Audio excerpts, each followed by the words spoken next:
નમસ્કાર મિત્રો, સ્વાગત છે આપનું હેલ્થ ઇન્સ્પેક્ટરમાં. આજે આપણે વાત કરીશું MPHW અને FHWની અગાઉની પરીક્ષામાં પૂછાયેલા મોસ્ટ IMP MCQની. તો ચાલો જોઈએ. કયા રોગના નિદાન માટે વિડાલ ટેસ્ટ કરવામાં આવે છે? ટાઇફોઇડ માટે. ફ્લૂમાં કયા તંત્રને અસર થાય છે? શ્વસન તંત્ર. કેટલા વર્ષ સુધી પોલિયોનો કેસ ન થાય તો પોલિયો મુક્ત કહેવાય? 3 વર્ષ. કયા પ્રાણી અથવા પક્ષીમાં સામાન્ય રીતે પ્લેગના જંતુ જોવા મળે છે? ઉંદરમાં. હૃદયના બીમારીના કારણો: મેદસ્વીતા, ઊંચું બ્લડ પ્રેશર, ડાયાબિટીસ, તમાકુનું વ્યસન, ઉપરના તમામ. અછબડાનો રોગ કયા વાયરસ દ્વારા ફેલાય છે? વેરિઝોલા જોસ્ટર. કયા રોગમાં કોપલિક સ્પોટ દેખાય છે? ઓરીમાં. પીએચસી સ્તરે વેક્સિન સંગ્રહ શેમાં કરવામાં આવે છે? આઇસલાઇન રેફ્રિજરેટરમાં. બાળકને 9 માસની ઉંમરે કઈ રસી આપવામાં આવે છે? મિઝલ્સ અને રૂબેલા.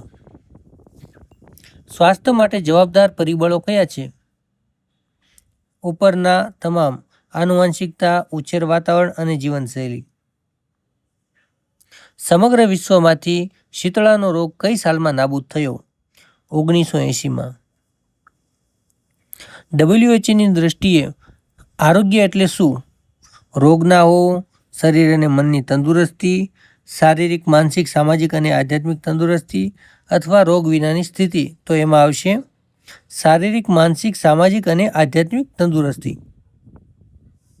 પંચગુણી રસી કયા રોગ સામે રક્ષણ આપતી નથી? ઓરી સામે. ગ્રામ્ય સ્તરે માનદ સેવા આપનારાઓમાં કોનો સમાવેશ થતો નથી? સ્ત્રી આરોગ્ય કાર્યકરનો એટલે કે FHWનો. ચડ્ઢા સમિતિ કયા રોગ સાથે સંબંધિત હતી? મેલેરિયા સાથે. ફિમેલ હેલ્થ વર્કરનું સીધું સુપરવિઝન નીચેના પૈકી કોણ કરે છે? Female health supervisor.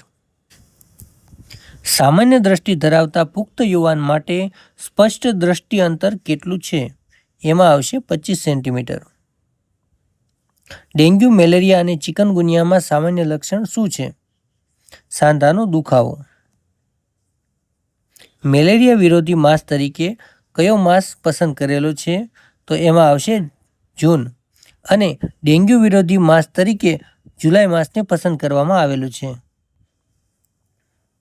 Yellow fever અને સ્મોલ ફોક્સ એ નીચેના પૈકી શેના ઉદાહરણો છે? એપિડેમિકના. ઓરી, રૂબેલા, ગાલપચોળિયામાં અપાતી રસીનું નામ જણાવો. MMR. મિઝલ, મમ્પ્સ અને રૂબેલા. મૃત રસીનું ઉદાહરણ એમાં આવશે ટાઇફોઇડની રસી.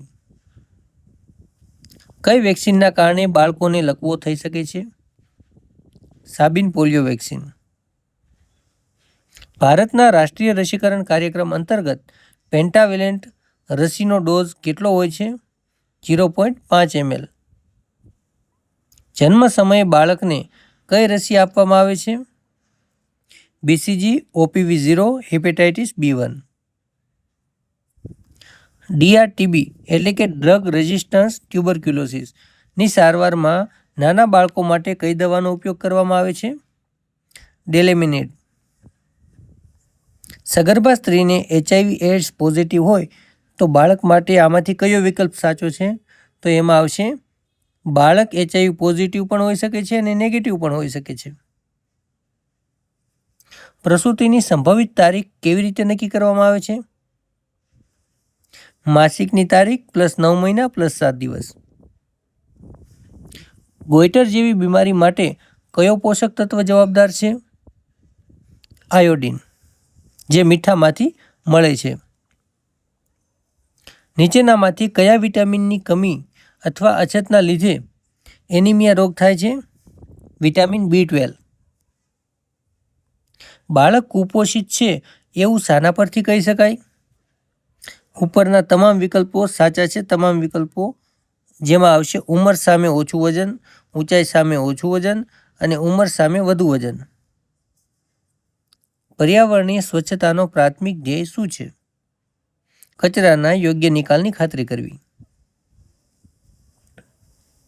સોય એટલે કે નીડલ જેવા શાર્પ ધારદાર વસ્તુઓને શું ગણવામાં આવે છે? બાયોમેડિકલ કચરો. અટલ સ્નેહ યોજનાના લાભાર્થી કોણ છે?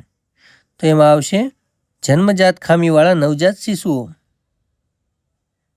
ભારતમાં ખાદ્ય વ્યવસાયોને લાયસન્સ આપવા અને તેમનું નિયમન કરવા માટે કયું સત્તામંડળ જવાબદાર છે? એમાં આવશે FSSAI. વિશ્વ ક્ષયરોગ દિવસ એટલે કે વર્લ્ડ ટીબી ડે ક્યારે ઉજવવામાં આવે છે? 24 માર્ચ. તો મિત્રો, તમને મારો વિડીયો ગમ્યો હોય તો વિડીયોને લાઇક કરો, શેર કરો અને સબસ્ક્રાઈબ કરો.